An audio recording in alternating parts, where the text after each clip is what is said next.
I think it's important not to forget just how seminal and innovative this album was/is. No one had ever heard anything remotely close to this in 1969.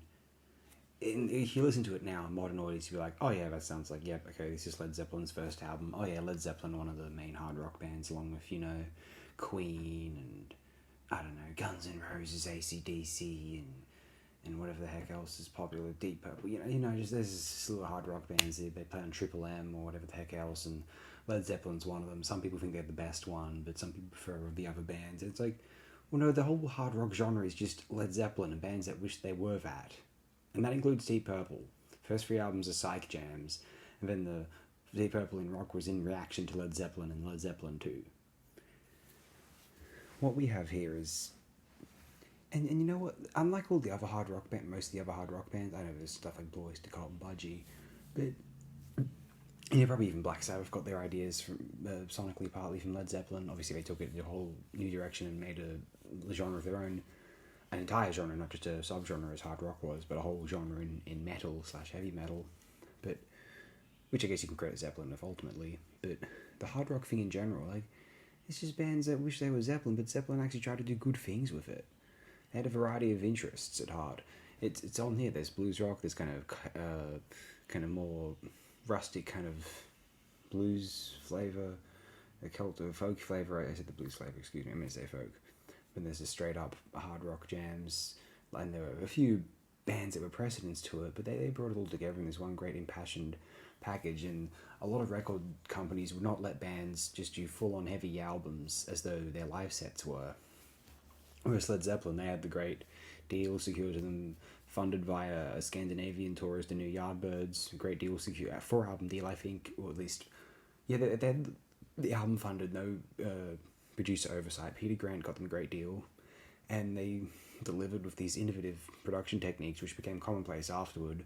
I know one thing: recording the guitars and having the microphones away from the guitars was an idea which Jimmy Page wanted to capture more of a live and like a real kind of sound, and as a result the album does have this Led Zeppelin's where black magic meets marketing sheen. It's how like a cynical marketer, boardroom type saying, oh, everything's just presentation and tricking someone's psyche. There's no such thing as magic. But then Jimmy Page / Aleister Crowley would say, that is magic. That's the thing of Led Zeppelin.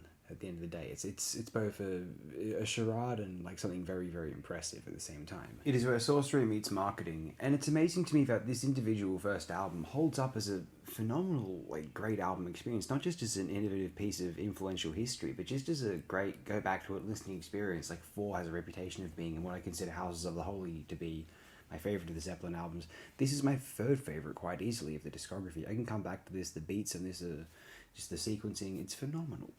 Always love returning to this. Is an ideal album experience as far as I'm concerned in the rock genre anyway.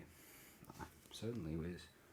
The sound that Led Zeppelin achieved on here was totally innovative and revolutionary in 1969, and every other rock band wanted in on it for the 1970s. And yeah, one of the great iconic rock sounds of the 1970s was Led Zeppelin's sound, and that, yeah, the influence is insurmountable, and we forget that it does begin. We think of Led Zeppelin, oh yeah, they were the best of those hard rock bands. They're the ones who are really, the people who are really sophisticated in on it know that Led Zeppelin's a true smart person's hard rock band or whatever. But actually it's partly because like, they were the first, they were the best, and they dominate. Like, it's all downstream of them, I think, if you look at the timeline, and if you try to be an archaeologist about it. Correct me if I'm wrong, like, I know people try to upend the legacy of the group because of the plagiarism and all that, and that's fair enough in its own context, but in terms of inventing a sound, that distortion and that, what we know is the hard rock sound, it's so interesting how almost, people are like, yeah, hard rock, yeah, we've got all these bands, and it's just like, well, take Led Zeppelin out of history, then there's nothing in that genre. It's just a pile of dust then. As far as the track list goes, I do sometimes feel that Good Times, Bad Times is a kind of, it introduces a sound that's very interesting without being a very fascinating or intriguing song in and of itself. It's fine, probably the weak cut on the album. Babe, I'm Gonna Leave You it's pretty good too, but it's better than Good Times, Bad Times. But you wonder, like, yeah, I hope the album improves, even though you do like the song. Then Oh Boy Does It. You Shook Me is genius. Dazed and Confused is brilliant. I like Your Time Is Gonna Come a lot. Black Mountainside, Communication Breakdown, I Can't Quit You Baby, and especially How Many More Times. I can listen to this album pretty much at any time. Like, it's just such an absorbing and re-listenable quality about it. There's a bounce to it. It keeps you coming back. The images that are created in your mind, and also because, like, I mean, Led Zeppelin's such an iconic thing. It's, you listen to it now and it's like it was always a thing, and their sound was just hearing them just nail and establish this now iconic sound on one album is just very little like it. Because even like the Beatles, as we know, that really came into their own. Like, as we know the Beatles, that sound is like on Help or Rubber Soul, because the albums before that, that's the early Beatles. What the average person, when they first hear the Beatles, knows as the Beatles is the sound from Help through to, I guess, Abbey Road. There's the Psych Beatles in the middle there as well. But there's a different, and then there's that early Beatles. But Led Zeppelin started right off the bat, sounding like Led Zeppelin. They just nailed the sound then and there, and like no other band sounded like it. There was no precedents. Even the Beatles had a few little rock and roll, British blues, Cliff Richard, Shadows precedents. Led Zeppelin's precedent was, I don't know what, like Vanilla Fudge, Yardbirds, but even better and bigger, a new project for the 70s, and boy, did it stick. In a way, this is the definitive Led Zeppelin album because it is it's the meat, it's the core of their sound. They explored more of the core on the second album, and then they examined the folk influences on 3. They tried to find the common factor, the center of the Venn diagram between the folk influences and the hard rock influences, and why this very English band felt as though the blues rock American legacy was just as coherent with that worldview. They fused them together and expressed that in Led Zeppelin 4. And the 5th album, The House of the Holy, was them exploring the more cerebral, let's go even further into the heights. It's into, progressive territory, like the Gas or ELP or something like that, perhaps. Physical Graffiti was like their Exile on Main Street /White album, I like to say, throw some older cuts in there that we hadn't released yet, plus examine all of our influences in all of this. Presence was another experiment, which is brilliant. 4th best album is Presence, by the way, that's my take.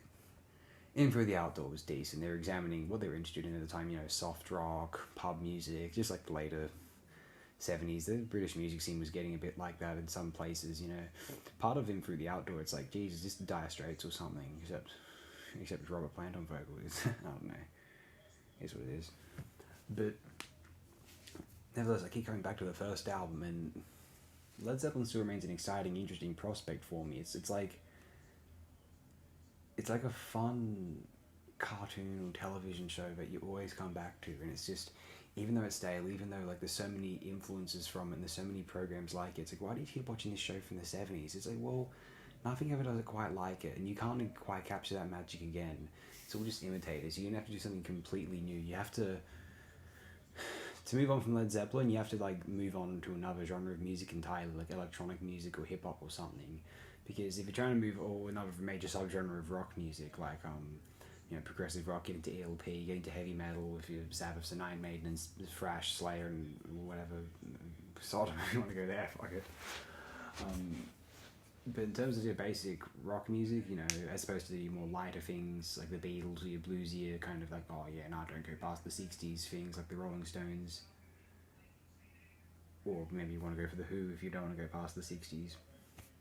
I mean, Zeppelin's where it's at, in many ways. The plagiarism thing sucks. I'm not going to deny that. And I guess you could say they're overplayed or overstated or overrated in the grand scheme of things, just because hard rock is overrated in the grand scheme of things. But aren't they far and away the best thing in that hard rock genre? And if they weren't overplayed, if this is just some band you discovered for the first time that no one had ever heard before, inexplicably, wouldn't we be like, oh wow, this is this brilliant little band, wow, where'd they come from, how'd they do it? How indeed, right? As is often said, light and shade. And if I've read any great biographical piece on this band, it's excuse me, just trying to hold that in. Eric Davis's Led Zeppelin 4 book, I cannot recommend enough. Go to Book Depository, free shipping worldwide from the UK. Check it out. It'll describe the appeal, the majesty of the group better than I ever will, or anyone perhaps. Check it out.